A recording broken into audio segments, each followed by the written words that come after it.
Ô Dieu créateur, là au départ, bien avant le début des temps.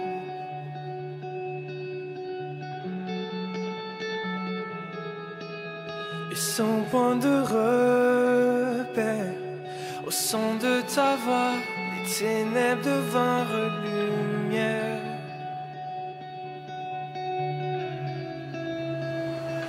Et quand tu pars, 100 milliards de galaxies voient le jour. Et les planètes sont façonnées par ton souffle. Si les étoiles t'adorent, je t'adorerai. Je vois ton cœur dans tout ce que tu as fait. Chaque étoile qui brille témoignant de ta grâce. Si la création te loue, je te louerai.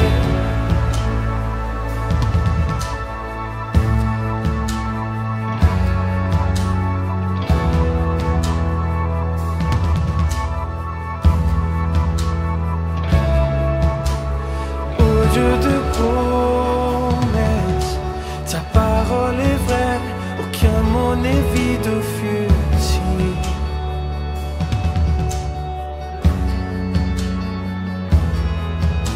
Et quand tu l'ordonnes, la nature et la science s'alignent au son de ta voix.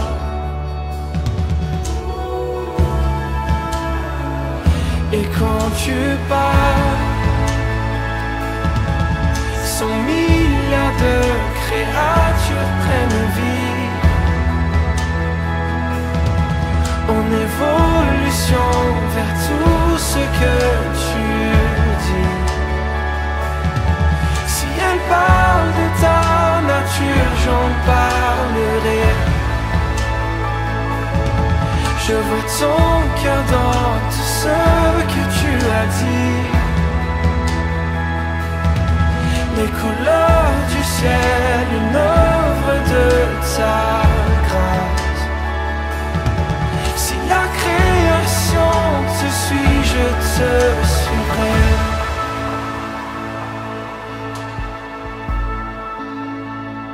Je te suivrai.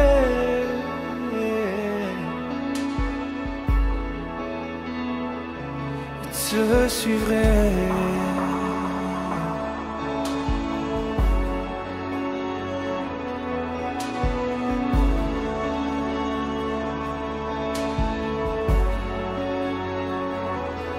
Si les étoiles t'adorent, je t'adorerai. Si les montagnes s'inclinent, je m'inclinerai. Et si les mers t'exaltent, je t'exalterai. Car si tout sur terre existe pour te louer, je te louerai. Si les vents suivent ta direction,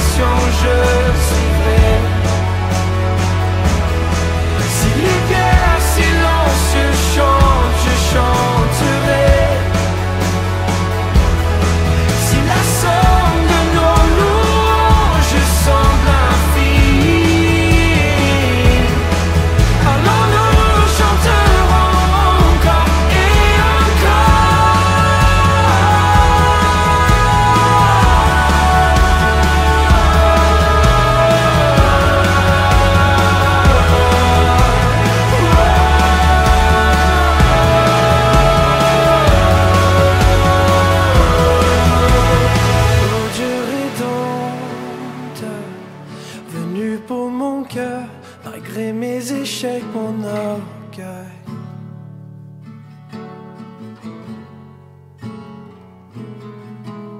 Et sur cette colline, la lumière du monde t'est laissée à l'obscurité.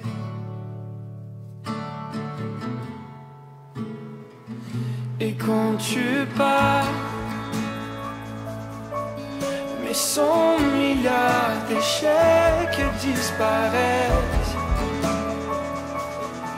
car tu as échangé ta vie pour la mienne. Par ta victoire, oh, ton beau, j'ai la victoire.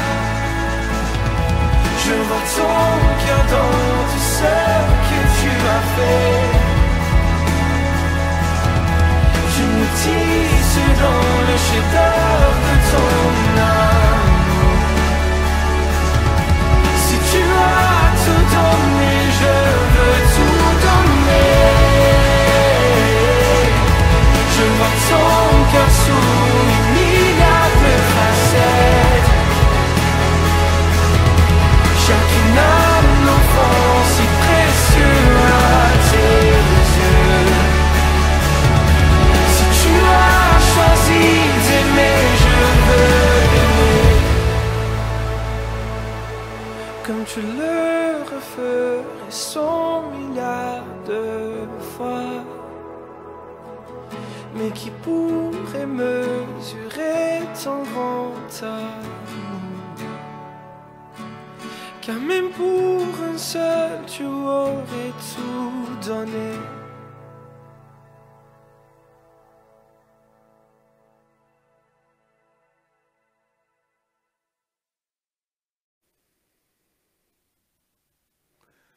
Bonjour et bienvenue ce matin. Très heureux d'être parmi vous aujourd'hui, même si on l'est à distance comme cela. C'est quand même un privilège de pouvoir toujours apporter la parole de Dieu. Et je prie ce matin que ce moment qu'on est ensemble, que cette parole qui est une parole éternelle, que cette parole-là puisse faire un impact dans nos cœurs et dans nos vies, afin de nous transformer à la ressemblance du Seigneur Jésus-Christ. Donc, ce que j'aimerais vous apporter ce matin, le titre de mon message, c'est des relations puissantes qui produisent la transformation. Je répète, des relations puissantes qui produisent la transformation. Comme chrétiens, on est appelé à être en relation les uns avec les autres, en relation avec les gens. Comme être humain, on est appelé à être en relation avec les gens. Mais comment on peut faire pour que nos relations fassent un impact dans la vie des autres? Et ça, c'est une excellente question. Mais en même temps, ce que je vais partager avec vous ce matin, c'est quand même particulier. Ça me fait penser un peu à un texte de l'apôtre Paul, lorsque Paul parle dans Corinthiens, il dit « Quand j'étais un enfant, je raisonnais comme un enfant, je pensais comme un enfant, j'agissais comme un enfant. Et quand tout à coup j'ai revêtu l'état adulte, tout à coup, ma façon de penser, ma façon de voir a changé. » Et ce que je viens vous partager ce matin, je pense sincèrement, pour saisir l'ampleur de ce que je vais vous partager, il faut comprendre aussi que il faut dépasser le stade d'enfance comme croyant, mais vouloir aspirer à grandir, à croître, et tout ce que Dieu a pour nous, qu'on puisse le rechercher ardemment. L'apôtre Paul, dans le chapitre qu'on va regarder ce matin, particulièrement quelques versets, on ne regardera pas tout un chapitre ce matin, mais dans ce chapitre-là, l'apôtre Paul va commencer en disant « Aspirer aux choses d'en haut ». C'est comme s'il nous dit, là, c'est plus juste une question de rechercher les choses de base, mais aspirer aux choses qui sont éternelles, aspirer aux choses qui sont importantes, les choses fondamentales, les choses qui vont amener quelque chose de puissant dans votre vie. Et le titre étant « Des relations puissantes qui transforment ou qui produisent la transformation ». Et ma question, c'est comment faire pour voir le Saint-Esprit agir en nous avec puissance? Et vous savez quoi? L'apôtre Paul nous a donné 2 clés particulières pour qu'au travers de nos relations, on puisse voir le Saint-Esprit agir avec puissance et voir aussi l'impact de nos relations dans la vie des autres qui nous entourent. Ce qui m'amène à mon deuxième point. Au niveau des relations, une dame qui s'appelle Sylviane Arpin a déjà écrit ceci. « Entre ce que je pense, ce que je veux dire, ce que je crois, ce que je dis, ce que vous voulez entendre, ce que vous entendez, ce que vous croyez comprendre et ce que vous voulez comprendre, Et ce que vous comprenez, il y a au moins 9 possibilités de ne pas s'entendre. Ça complique les relations. Il y a 9 possibilités de ne pas s'entendre, juste à partir des fois de nos perspectives, de nos points de vue, de notre façon de communiquer, de la façon de recevoir la communication de l'autre. Donc, comment on peut transcender ça? Comment on peut faire pour dépasser cela, puis voir un impact puissant dans nos relations? Et c'est ce que j'aimerais partager avec vous ce matin. Comme je l'ai dit, Paul va donner, à mon sens, deux clés importantes. Et ces 2 clés importantes vont faire en sorte que le croyant qui aspire aux choses d'en haut va découvrir l'impact que ça peut produire dans sa vie et dans la vie des gens qui l'entourent. Donc, j'appelle ça les 2 font la paire. C'est un duo choc. Je vais vous partager 2 versets aujourd'hui comme un duo choc. Les 2 font la paire. Et c'est 2 principes qui se complètent à merveille. Et je pense en même temps, c'est des principes où, comme croyant, moi, je dois rechercher la maturité. Et pour comprendre ce qu'on va partager ce matin, il faut absolument être dans cette dimension-là où je cherche à grandir constamment avec Christ. Et je dis, Seigneur, que ta parole soit agissante en moi, qu'elle porte du fruit pour ta gloire et qu'elle ait un impact sur la vie des autres autour de moi.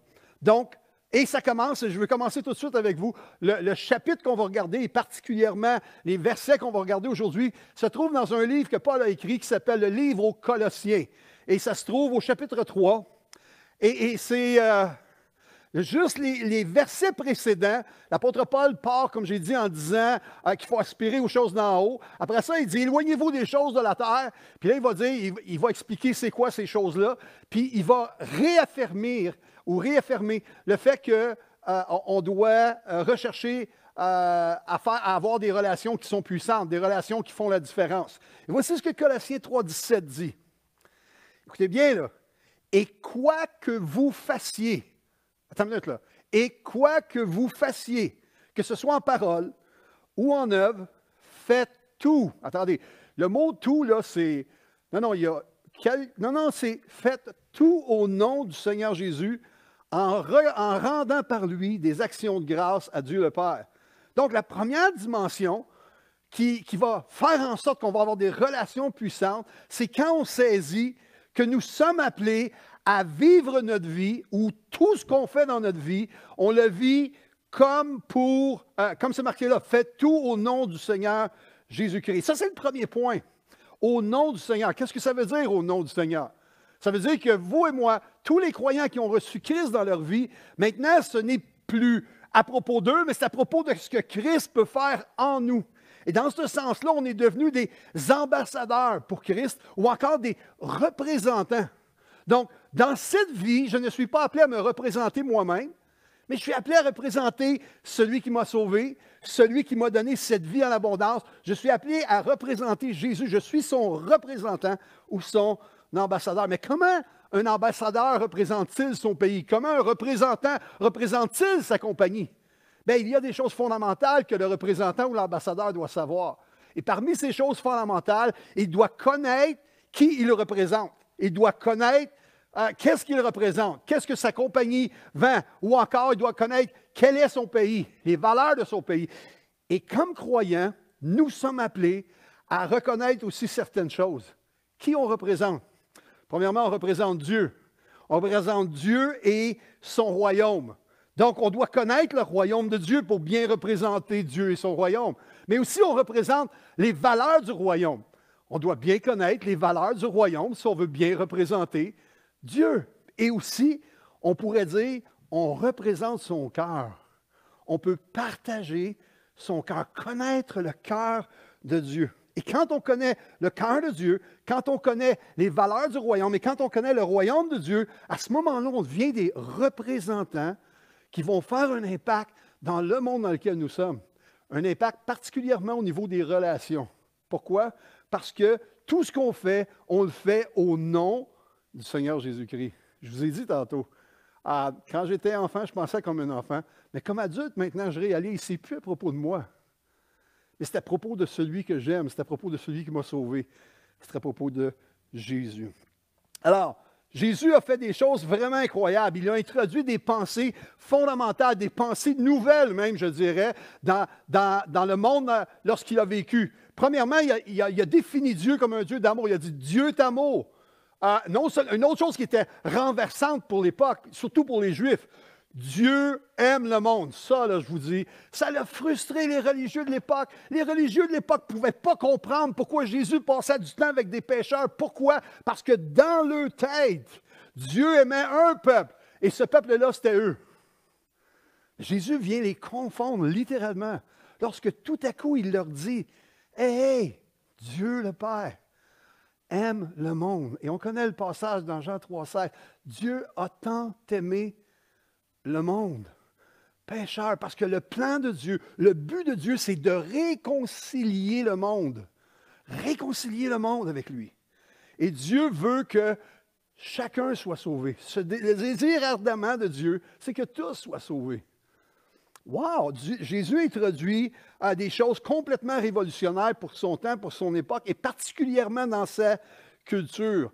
Et j'aimerais nous dire, si je veux et si je souhaite ardemment d'être un représentant ou un ambassadeur de Christ, je dois saisir ces choses-là. Je dois saisir que Dieu est amour et que Dieu veut sauver, racheter, guérir, délivrer. Et je vais vous amener un texte qui, à mon sens, est un texte particulier qui devrait nous inspirer, nous aussi. Et le texte se trouve dans Luc, chapitre 4, au verset 18.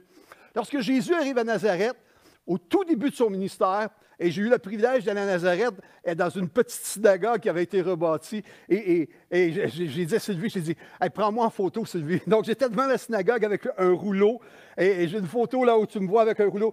Et la seule chose que je pensais, c'était, wow, c'est pas ici, c'était pas à cet endroit-là, mais en quelque part dans ce petit village-là, Jésus un jour s'est levé, il a pris le rouleau, et il a lu le prophète Ésaïe. Et voici ce qu'il a lu. Il a dit, « L'Esprit du Seigneur est sur moi, parce qu'il m'a oint pour annoncer une bonne nouvelle aux pauvres. Il m'a envoyé pour guérir ceux qui ont le cœur brisé, pour proclamer aux captifs la délivrance, aux aveugles le recouvrement de la vue, et pour renvoyer libres les opprimés, pour publier une année de grâce du Seigneur. » Wow, c'est tout un texte quand on y pense. C'est comme si Jésus est en train d'expliquer le mandat, la vision, comment il va accomplir sa raison d'être sur cette terre. Maintenant, vous et moi, nous sommes appelés à le représenter comme des ambassadeurs, comme des représentants. Je me dis, qu'est-ce qu'il y a dans ce texte-là que moi je dois saisir? Jésus qui venait et qui a annoncé au peuple, voici pourquoi je viens, voici ce que je vais accomplir. Moi, ça me parle, je me dis, oh, attends une minute, comme ambassadeur, comme représentant, je dois prendre le temps de réfléchir sur ce texte-là. Je dois prendre le temps de regarder le texte et de me l'approprier pour moi. Oh, je ne suis pas Jésus, mais je ne dois pas oublier que bien que je ne suis pas Jésus, je suis son représentant, son ambassadeur. Alors, quand je reprends le texte, je vois l'Esprit du Seigneur est sur moi parce qu'il m'a oint pour annoncer une bonne nouvelle aux pauvres. Wow! Quel genre de nouvelles j'annonce autour de moi? C'est ma vie, mon témoignage, qui je suis. Quel genre de nouvelles j'annonce autour de moi? C'est intéressant ici, c'est une bonne nouvelle. Ça continue en disant, il m'a envoyé pour guérir ceux qui ont le cœur brisé. Est-ce qu'on connaît des gens avec des cœurs brisés? Et souvent, les gens qui ont le cœur brisé ont des réactions négatives. Ils ont des réactions provocantes. Ils ont des réactions difficiles. Et des fois, on les perçoit ou on les voit, puis notre première réaction, c'est de s'éloigner d'eux. Jésus dit ici, il m'a envoyé pour guérir ceux qui ont le cœur brisé. Wow! Ça veut dire qu'il faut que j'arrive en quelque part dans ma vie de faire fi de l'apparence, de faire fi de la présomption ou du préjugé que je peux avoir chez les autres. Et dire, hey, si je vois quelqu'un avec un cœur dur, endurci, un cœur brisé, mon premier mandat, c'est d'aller et d'aspirer à ce que son cœur soit guéri. Wow! Il continue en disant, proclamer aux captifs la délivrance. Dans le monde dans lequel nous sommes, il y a des gens qui sont captifs de toutes sortes de choses. Le péché, malheureusement, le péché rend captif le monde, nous rend captifs. Si je choisis de goûter, d'aller vers le péché, il y a une chose que le péché fait avec tous et chacun, c'est que ça rend captif. Et c'est pour ça que Jésus a dit, moi, je suis venu afin que les brebis aient la vie et qu'elles soient dans l'abondance, qu'elles soient libérées de la captivité du péché. Maintenant, vous et moi, on est confrontés avec cette situation de péché. Elle est omniprésente autour de nous. Mais qu'est-ce qu'on fait comme représentant de Christ lorsqu'on voit des gens qui sont captifs? Wow! Jésus dit ici, je vais venir proclamer aux captifs qu'il y a une solution, qu'il y a la délivrance pour eux. Il continue en disant, aux aveugles, le recouvrement de la vue. Vous savez, des fois, il y a des gens... Et on le prend au sens littéral, on le prend au sens physique ici, mais pensons juste un instant au sens spirituel. Est-ce que ça nous est arrivé des fois d'avoir quelqu'un qui n'a pas la même opinion que nous comme croyants, ou même qui a des opinions à l'opposé de nous? Il faut juste se souvenir qu'un jour dans nos vies, nous aussi, le voile a été levé, et tout à coup, nous avons vu. Nous avons vu ce que nous ne voyions pas avant. Pourquoi? Parce que lorsqu'on a reçu Christ dans nos vies, lorsque le Saint-Esprit a habité en nous, tout à coup, une puissance s'est manifestée au point que le voile s'est enlevé. Et là, je ne sais pas si c'est votre expérience, mais je veux vous parler de la mienne. Moi qui avais lu les Écritures, particulièrement le Nouveau Testament, 2 ans avant ma conversion, je peux vous dire que je lisais, mais je lisais en comprenant pas vraiment toute chose. Je vais vous dire que je ne comprenais pas grand-chose, même dans ce que je lisais, particulièrement quand j'arrivais dans le livre de l'Apocalypse, il y avait une confusion totale. Sauf que lorsque j'ai reçu, je me souviens encore, au mois de septembre, lorsque j'ai reçu Christ, tout de suite en sortant de l'Église, après cela, quelques heures après, j'ai pris la Bible et tout à coup, en ouvrant la Bible dans l'Évangile de Jean, c'est comme si, wow! Hey, je comprends l'histoire de Nicodème lorsque Jésus dit, il faut naître de nouveau. Et ici, quand ça dit aux aveugles le recouvrement de la vue, vous et moi, on est confrontés à chaque jour avec des gens qui ont des opinions fondées, des opinions, des convictions, et ils sont souvent à l'opposition de ce qu'on croit. Quelle est notre réaction comme des ambassadeurs, comme des représentants de Christ? Christ dit, quand je fais face aux aveugles, moi, ce que je cherche, ce que je désire, c'est qu'ils puissent recouvrer la vue. Et on continue en disant, pour renvoyer libres les opprimés. Wow! Et ça continue en disant, pour publier une année de grâce du Seigneur. Alléluia! Donc, le premier point que je veux voir avec vous, c'est cette dimension-là où tout ce qu'on fait, on doit saisir que nous le faisons dû au fait que nous sommes des représentants de Christ sur cette terre. Vous savez, avec tout ce qu'on vit présentement, avec ce qui est arrivé avec le COVID et avec toutes les tensions que le monde dans lequel nous sommes vive, mais on a besoin des croyants et d'une Église qui comprend et qui saisit les clés que la parole de Dieu lui donne. Et une ici, au niveau de nos relations, c'est qu'on puisse savoir, connaître que je fais tout au nom du Seigneur Jésus-Christ, comme un représentant de Christ. Mais il y a un deuxième point, ce que je veux vous partager aujourd'hui. Non seulement faire tout au nom de Christ, mais regardez le verset 23, c'est intéressant ce que ça dit. Tout ce que vous faites, encore sensiblement la même terminologie. Tout ce que vous faites, faites-le de bon cœur, comme pour. Attendez, le premier aspect, c'était comme de le faire au nom. Maintenant, c'est faites-le comme pour. Et c'est intéressant, parce que le contexte ici, quand ça dit comme pour le Seigneur et non comme pour des hommes, on pourrait dire, ouais, c'est pas pire, tu sais, c'est peut-être envisageable. Non, mais j'aimerais juste vous rappeler le contexte de cela. L'apôtre Paul, juste les versets avant, est en train de parler aux esclaves. Non, mais il est en train de parler aux esclaves. Puis voici ce qu'il dit aux esclaves. Tout ce que vous faites, faites-le de bon cœur comme pour le Seigneur et non pour des hommes. Wow! On vit dans un monde imparfait. On vit dans un monde où nous allons vivre et subir des injustices. Et les esclaves de l'époque vivaient des injustices. Est-ce que Dieu a un temps soit peu désiré que des gens soient esclaves? Au contraire, on a vu tantôt qu'il vient pour rendre libres les gens. Le monde, le péché du monde, le prince de ce monde souhaite à garder les gens captifs. Le diable ne vient que pour égorger, détruire. Il cherche la captivité des gens. Mais ici, on voit, Dieu n'a jamais souhaité ça, mais quand même, on vit dans un monde où il y a beaucoup d'injustices. Et dans ces injustices-là, il faut apprendre à vivre, non pas avec des regards sur lesquels on fonde nos convictions, nos valeurs, nos réactions sur ce qui se passe autour de nous, mais on doit apprendre à vivre en regardant à ce qui se passe au-dessus de nous et en nous, dans notre relation avec Dieu, avec le Père et avec le Saint-Esprit. Et voici ce que Paul dit aux esclaves. Pensez-y bien. Il faut que l'esclave soit né de nouveau pour comprendre ça. Non, mais il faut qu'il y ait une expérience avec Dieu pour que l'esclave, parce qu'un esclave, n'importe quel esclave n'aime pas son maître. N'importe quel esclave veut être affranchi. N'importe quel esclave est tanné d'être forcé à faire des choses. Et voici ce que Paul dit. Tout ce que vous faites, faites-le de bon cœur, comme pour le Seigneur. Réalisez que dans ce monde, oui, il y a l'injustice. Et on souhaite tous et on prie tous que ces injustices-là se règlent. Mais ça ne change pas et ça ne devrait pas changer la détermination du cœur de croyant d'aller puiser en Dieu pour recevoir les ressources de Dieu pour vivre au milieu de n'importe quelle difficulté. Je vous ai dit tantôt, quand j'étais enfant, je pensais comme un enfant. Un enfant, c'est « donne-moi, donne-moi, donne-moi, bénis-moi, bénis-moi, bénis-moi ».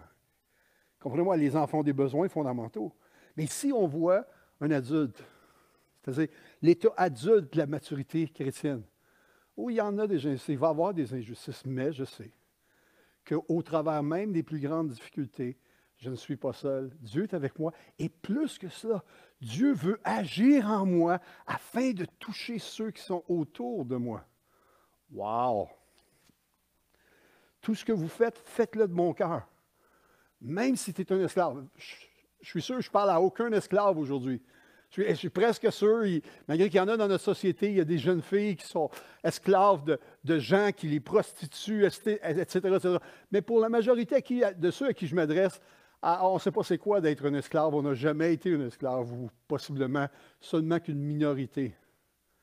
Donc, à combien plus forte raison ce texte-là nous parle à nous aussi? Il nous dit, comme pour le Seigneur. C'est-à-dire que cette dimension-là, ça veut simplement dire, faites-le pour, dans le sens d'être un serviteur pour son maître.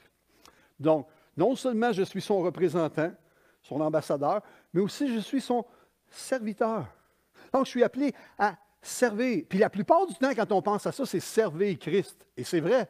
Mais si je suis un serviteur pour Christ, et Paul me demande de servir les hommes qui ne sont pas des gens aimables nécessairement, qui sont même des gens méchants, mais il dit, ne le faites pas pour eux, faites-le pour Christ.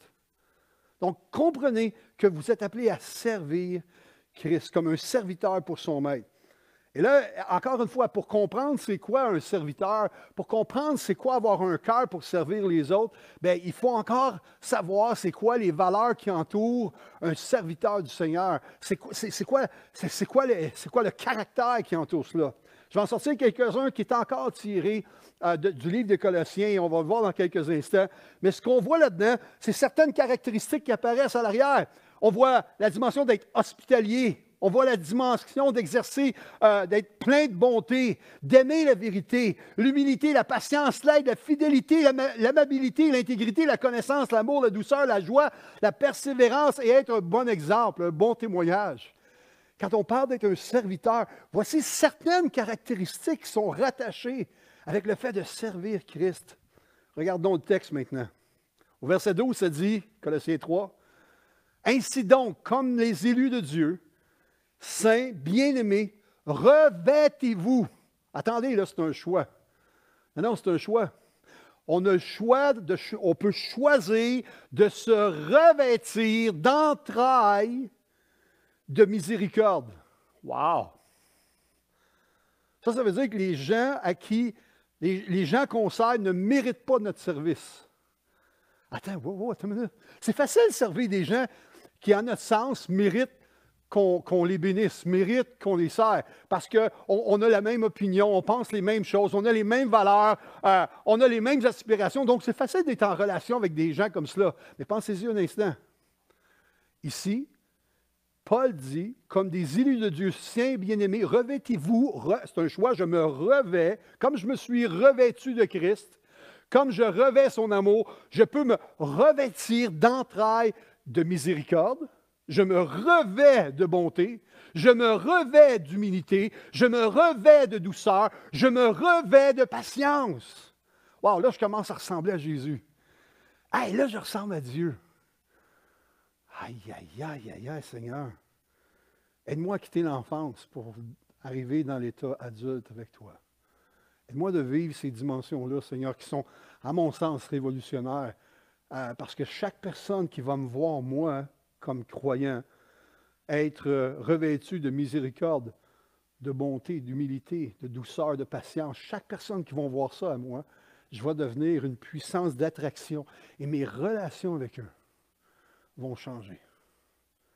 Et les relations vont changer. Et tout à coup, dans ces relations, il y a la puissance de Dieu qui va commencer à se manifester et qui va produire la transformation. Pourquoi pensez-vous que les disciples ont tout abandonné pour suivre Jésus?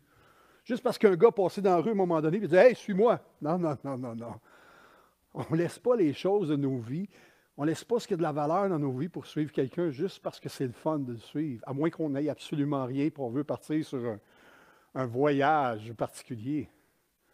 On n'abandonne pas ce qui sont nos biens, on n'abandonne pas nos familles pour suivre quelqu'un. Non, c'est parce que Christ dégageait ce que Paul mentionne ici. Sa personne, comment il approchait les gens, comment il parlait aux gens, a fait en sorte que certains ont dit « Moi, je suis prêt de tout laisser pour te suivre. » Wow! Il y a quelque chose en toi qui fait que ça me touche. Puis j'en veux plus de cela. Wow! Il continue, Paul, en disant « Supportez-vous les uns les autres. » C'est facile de supporter les gens qu'on aime. C'est facile de supporter les gens qui ont les mêmes atomes crochus que nous. Mais c'est beaucoup plus difficile de supporter les gens qui, parfois, arrivent avec des approches différentes, avec des attitudes différentes.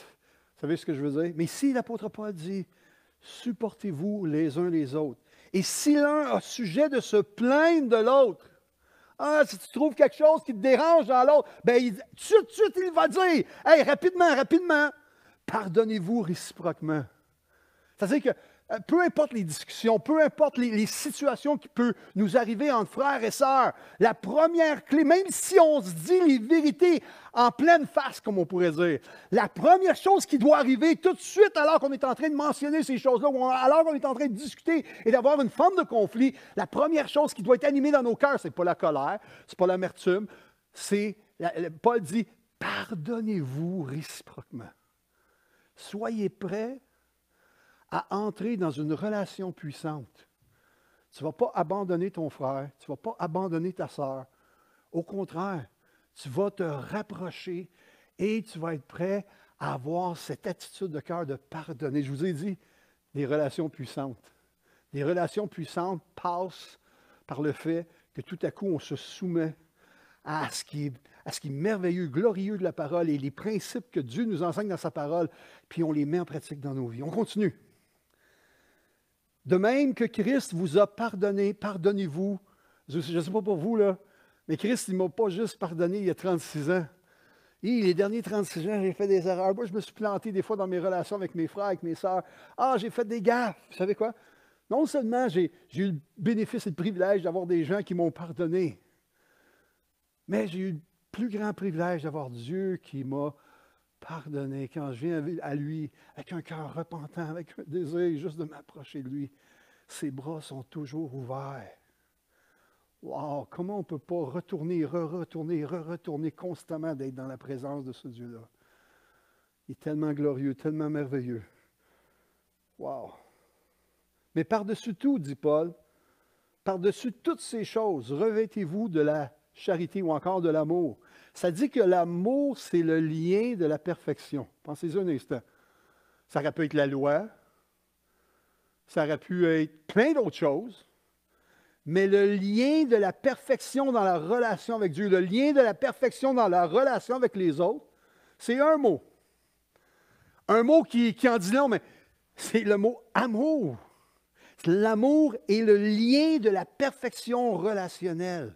Donc, on doit apprendre qu'est-ce que Paul dit, puis qu'est-ce que la parole dit à propos de l'amour. Trop souvent, on a des concepts humains, des expériences humaines à propos de la définition du mot amour. Et ça, c'est malheureux. Pourquoi?